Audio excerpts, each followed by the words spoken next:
Hi,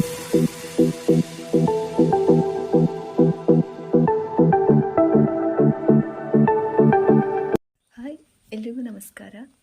ಒಂದು ಊರಲ್ಲಿ ಇಬ್ಬರು ದೇವರನ್ನು ಕುರಿತು ತಪಸ್ಸನ್ನು ಮಾಡ್ತಾ ಇರ್ತಾರೆ.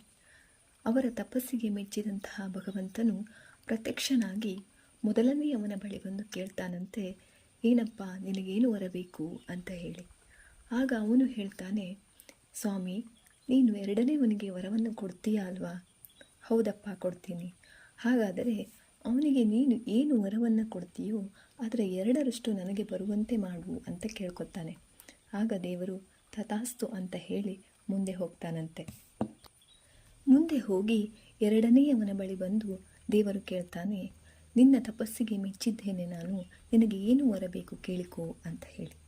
ಆಗ ಅವನು ಹೇಳ್ತಾನೆ, ಸ್ವಾಮಿ, ನೀನು ಮೊದಲನೆಯವನಿಗೆ ವರ ಕೊಟ್ಟ್ಯಾ? ಹೌದಪ್ಪ, ಕೊಟ್ಟೆ. ಏನು ವರ ಕೊಟ್ಟೆ? ಅವನು ಕೇಳಿದಾನಪ್ಪ, ನಿನಗೆ ನಾನು ಏನು ವರವನ್ನು ಕೊಡ್ತೀನೋ ಅದರ 2ರಷ್ಟು ತನಗೆ ಬರಬೇಕು ಅಂತ ಹೇಳಿ. ಇದನ್ನು ಕೇಳಿದಂತಹ ಅವನಿಗೆ ತುಂಬ ಯೋಚನೆ ಆಗುತ್ತೆ. ನಾನು ಏನು ಕೇಳಿದರೂ ಅವನಿಗೆ 2ರಷ್ಟು ಬಂದುಬಿಡುತ್ತಲ್ಲ. ನಾನು 1 ಮನೆ ಕೇಳಿದರೆ ಅವನಿಗೆ 2 ಮನೆ ಬಂದುಬಿಡುತ್ತೆ.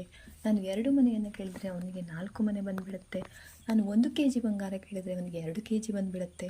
ಏನಪ್ಪ ಮಾಡೋದು ಅಂತ ಹೇಳಿ ತುಂಬ ಯೋಚನೆ ಮಾಡಿ ಅವನು ಒಂದು ವರವನ್ನು ಕೇಳ್ತಾನೆ. ದೇವರೇ, ನನಗೆ 1 ಕಣ್ಣು, 1 ಕಿವಿ, 1 ಕೈ, 1 ಕಾಲು ಹೋಗುವಂತಹ ವರ ಕೊಡು ಅಂತ ಕೇಳ್ತಾನೆ. ಇದನ್ನು ಕೇಳಿದಂತಹ ಭಗವಂತನಿಗೆ ಆಶ್ಚರ್ಯ ಆಗತ್ತೆ. ಇದೆಂಥ ವರನಪ್ಪ ಅಂತ ಕೇಳ್ತಾನೆ. ಆಗ ಅವನು, ಇಲ್ಲ ಸ್ವಾಮಿ, ನನಗೆ 1 ಕಣ್ಣು, 1 ಕಿವಿ, 1 ಕೈ, 1 ಕಾಲು ಹೋಗುವಂಥ ವರನೇ ಕೊಡು. ನನಗೆ 1 ಕಣ್ಣು, 1 ಕಿವಿ, 1 ಕೈ, 1 ಕಾಲು ಹೋದರೂ ಚಿಂತೆ ಇಲ್ಲ.